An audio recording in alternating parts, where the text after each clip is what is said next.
Հարգելի գործընկերներ, երեկ ես հնարավորություն ունեցա ազգային ժողովի ամբիոնից մանրամասն ներկայացնել օրենքի նախագիծը, հնչեցվեցին մի շարք հարցեր պատգամավորների կողմից եւ բովանդակային առումով ես ուզում եմ անդրադարձ կատարել նախագծի բուն կառուցակարգերին եւ որոշակի առումով անդրադարձ կատարել նաեւ հնչեցված հարցերին։ Ուրեմն խնդրի էությունը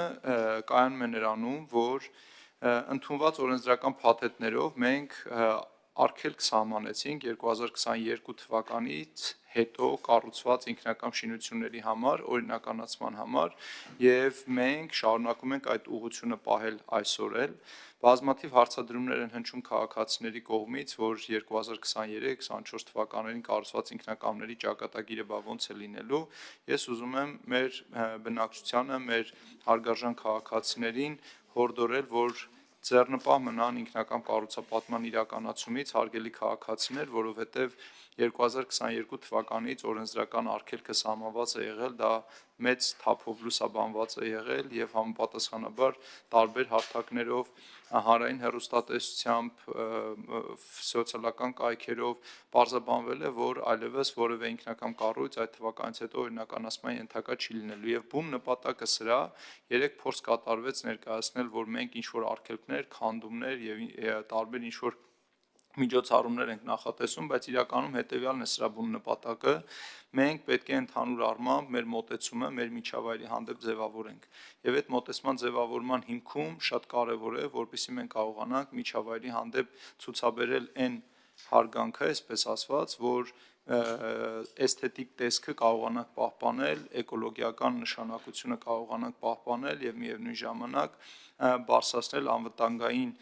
կարգուկանոնը, որովհետեւ երբ որ օրինակ խնդիր առաջանա որևէ միջավայրում ինքնակամների արկայության պարագայում որևէ մեկին աջակցություն ցույց տալ, ապա այդտեղ խնդիրները ավելի մեծ են լինելու եւ հնարավորությունները ավելի փոքր եւ այնուամենայնիվ քաղաքաշինական տեսքն է խաթարվում ես երեք էլ նշեցի մենք եթե այսօր մեր փողոցներում նայում ենք մեր բակերում մեր ընդհանուր տարածքներում օգտագործման որոնք բովանդակային առումով պետք է պատկանեին յուրաքանչյուրս պետք է ունենայինք հնարավորություն օգտվել այդ այգիներից, պուրակներից, շենքերի բակերից, այսպես ասված, եւ միևնույն ժամանակ, երբ որ պետությունը ցանկություն է հայտնում որևէ տեղում ենթակառուցվածք զարգացնել, այս ինքնակամ շինությունների արկայությունը բավականին մեծ խոչընդոտներ են ստեղծում այդ ենթակառուցվածքների զարգացման համար։ Ես հորդորում եմ, խնդրում եմ մեր քաղաքացիներին ձեռնպահ մնալ հետայսու ինքնակամ կառուցապատումից եւ փաստաթղթերը կազմել եւ ներկայացնել համապատասխան սահմանված ընթացակարգերին։ Ինչ վերաբերվում է այս ընթացքում կառուցված 22 թվականից հետո կառուցված եւ դրանից առաջ կառուցվածքների տարբերությանը, ես երեք բովանդակային առումով այս հարցը եւս մեկնաբանեցի, խնդիրը կայանում է նրանում, որ 2021 թվականի դրությամբ Հայաստանի Հանրապետության օրենսդրությունը կազմված է եղել այն բովանդակությամբ, որ յուրաքանչյուր անձ, եթե կառուցապատում էր ինքնակամ կառույց, ապա ինքը ուներ հնարավորություն սահմանված օրենսդրությամբ այդ ինքնակամ կառույցը օրինականացնել։ Եվ սա նշանակում է, որ որևէ մեկը, երբ որ կառուցապատել է, ապա ինքը ունեցել է ակնկալիք, որ կօգտվի գործող օրենսդրության կանոնակարգերից եւ կդիմի համայնքին, որպեսզի իր ապօրինի կառուցված անշարժ գույքը օրինականացնի։ Որից հետո 22 թվականի փոփոխություններից հետո այլևս չի եղել օրենսդրական այդ կարգավորումը եւ օրենսդրությունը արգելել է ընդհանրապես մատնանշելով, որ որևէ կառուցված ինքնակամ կառույց հետ այսու օրինականացման ենթակա չի լինելու։ Այսինքն խնդիրը տարբերությունը կայանում է նրանում, որ այդ կետից առաջ եւ այդ կետից հետո գործող օրենսդրությունները բովանդակային առումով տարբեր օրենսդրություններ են։ Այս նախագիծը բացառապես վերաբերվում է այն փաստին, որ մարդիկ նախկինում կառուցապատում են կատարել ապօրինի եւ սահմանված ժամկետները, որոնք դրված են եղել, որ պետք է յուրաքանչյուր քաղաքացի դիմի հաշվառի եւ այդ հաշվառման արդյունքում ստանա հնարավորություն դիմել համայնքին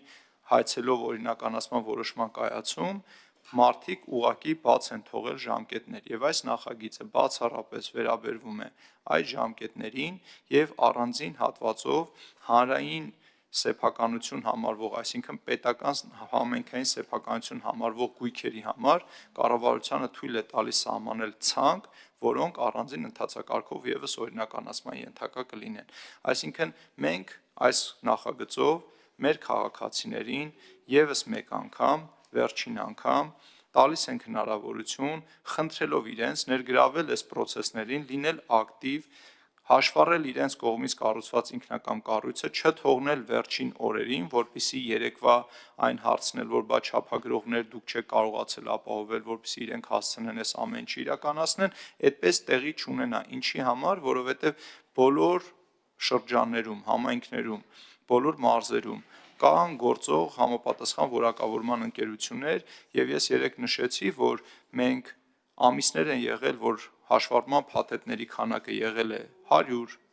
եղել է 200 միավոր, բայց ամիս ենք ունեցել, երբ որ հաշվառման փաթեթի քանակը եղել է 4000 միավոր։ Այսինքն այդ պոտենցիալը, որ դաշտում մասնագետներ կան եւ կա հնարավորություն այդ գործողությունը անել, փաստագրված է, արձանագրված է, առավել եւս որ այդ պահից հետո բազմաթիվ այլ մասնագետներ եւս ստացել են որակավորման վկայականներ եւ մուտք են կատարել մասնագիտական դաշտ, ուղղակի խնդիրը կայանում է նրանում, որ երևի թե գործը թողնելով վերջի պահին, վերջի ժամին, մենք գալիս ենք հանդիպում ենք նմանատիպ խնդիրների եւ խնդրում եմ, հորդորում եմ, որպեսզի իրենք քաղաքացիները հենց այսօրվանից սկսած կարողանան պայմանագրեր կնքել այն մասնագիտական ընկերությունների հետ, բանակցել գները մասնագիտական ընկերությունների հետ, չթողնելով սա վերջին օրվան։ Մենք սրանով ընդհանրապես ժամկետն ենք